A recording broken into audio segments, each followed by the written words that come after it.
நான் காலையிலேயே சென்னையில் பத்திரிகையாளர்கிட்ட சொன்னேன், ஸ்காட்லாந்து போலீஸ்க்கு நிகரான போலீஸ் என்று நம்முடைய காவல்துறை பெயரெடுத்திருக்கிறது. இங்கேயே விசாரித்திருந்தால் தமிழ்நாடு போலீஸ் இவ்வளவு பெரிய சிரமமும் சங்கடமும் ஏற்பட்டிருக்காது. புதுடெல்லி வர வைத்து அரசியல் ஒப்பந்தம், தேர்தல் ஒப்பந்தம் போடுவதற்கு முயற்சி செய்யலாமா என்று பாஜக துடித்துக் கொண்டிருக்கிறது.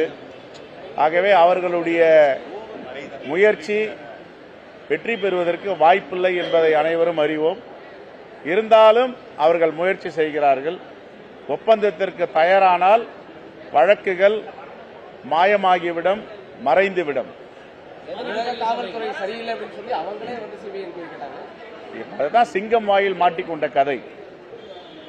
சிங்கம் வாயில மாட்டினா தப்பிக்க முடியுமா? அது மாதிரி மாட்டிட்டு இருக்காங்க.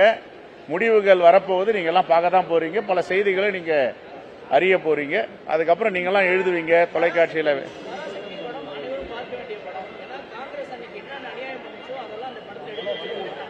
அந்த வார்த்தையை வித்ரா பண்ணுங்க. அந்த வார்த்தையை வித்ரா பண்ணுங்க.